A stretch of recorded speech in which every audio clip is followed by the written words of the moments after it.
Okay, good morning, Kiro. Since our internet will not permit us to have our online class, I will record our lesson for week 6 of English. So we will start our lesson with simple present tense of the verb. So ito po yung binigay na module ni teacher.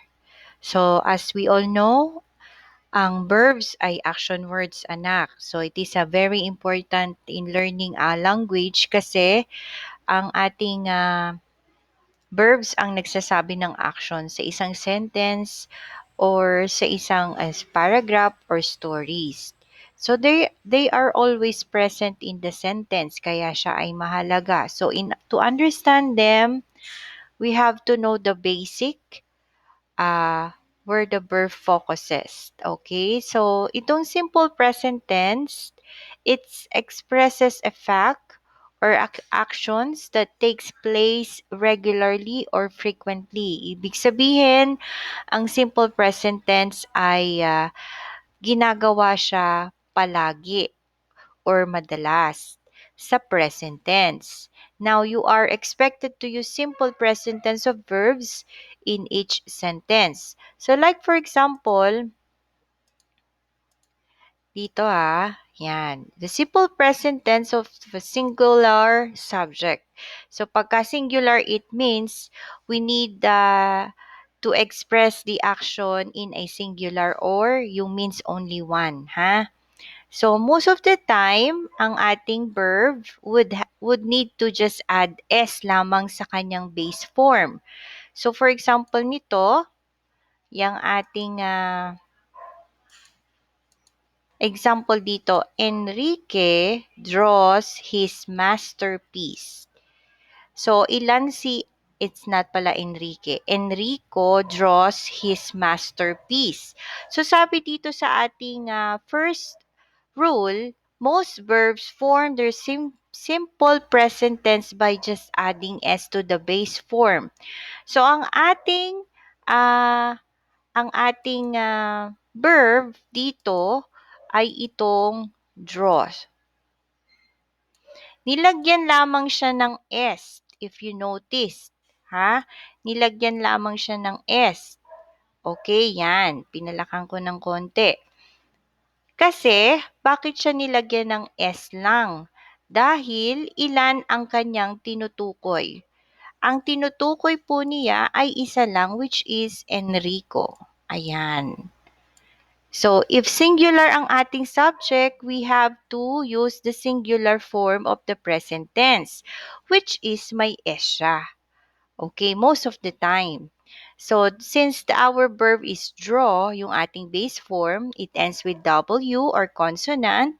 So, siya ay talagyan lang natin ng S para magkaroon ng singular verb or singular present tense.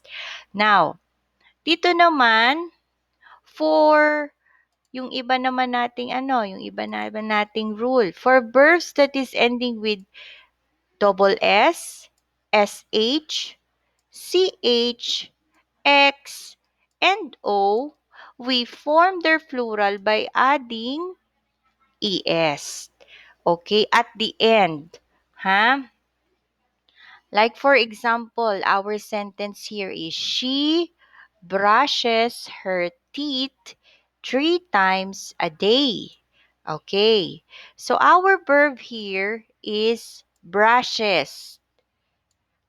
So, ang ating base form dyan ay brush. It ends with S and H. That's why in the end, we're going to add ES. Okay? Kasi SH siya. O, kita mo, another example.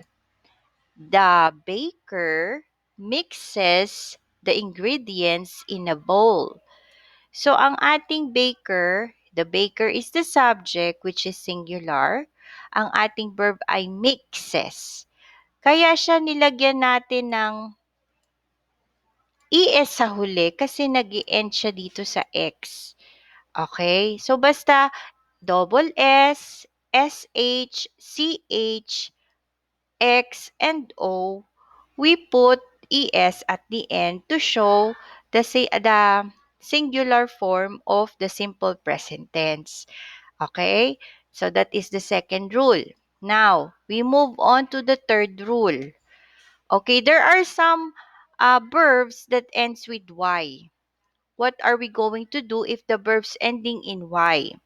So there is a parang meron siyang condition. Verbs ending in Y preceded by vowels. Ibig sabihin, kapag ka ang sinusundan ng Y o nauuna sa Y ay vowels, we will just have to add S sa huli. Like for example, by. Yung by, nag-end siya sa Y, pero ang nauuna sa kanyang letter is U, which is a vowel. That's why we form it's a simple present tense kapag singular ang subject, which is Christine. IS lang ang ating nilalagay. Okay? So, I hope you understand that. But don't worry if ever na I will still repeat this for you para pag okay na ang internet. Now, there is also another condition if the word or the verb is ending with Y. For verbs ending in Y, preceded by consonants. So, if ang nauuna sa Y naman daw ay consonant, the simple present tense, we form by changing Y. Okay, tatanggalin daw natin ng Y at lalagyan natin ng ES. Okay, we end letter I. Yan. Yan kasi ay IES yan eh. Ayan.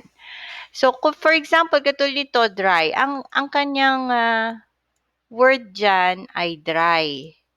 So, pag tayo po ay gagawin natin tong singular form, ang ating present tense na to, tatanggalin daw natin itong Y. Papalitan natin siya ng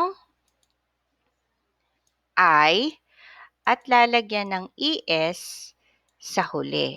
Kaya magiging dries. So, mawawala itong Y na ito. Pagka ganyang nasusundan siya ng consonant sa unahan. Okay? So, I hope you understand that. So, plural subject takes the simple, ito naman kapag ka plural naman siya. Pag madami na ang ating subject, like for example, ang you, even though it is a singular, but it also expresses plural. Okay? Or more than one. Ang they, yan, ang we, okay, students, may S ang ating subject, that's why it's plural. It means more than one. So, we have to take out the S. Wala tayong ilalagay doon kasi we will use the base form of the verb when we're talking about plural subject. Kaya ito, you prepare. Okay? Prepare is the verb. Yan ang action word. Wala siyang S. Base form lang ang gagamitin natin if we are talking about plural subject in the sentence. Like for example, they plant.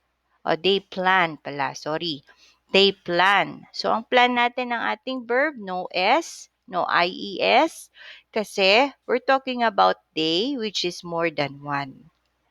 Okay? Now, though singular in nature, the pronoun I daw, when used in a sentence, uses am. Okay, ito palagi. Ang am, this is a be verb. Okay, verbs of being. And it takes, paliitin ko nga ito, hindi ko makita yung dulo. Okay. Saan na yun? And takes the simple or the base form of the verb. Okay, so ito is exemption for the condition, exemption of the rule. Ang ay ginagamitan natin ng plural form of the verb, although it is singular. Kaya I prepare, tama do? I prepare, I prepare. Walang S.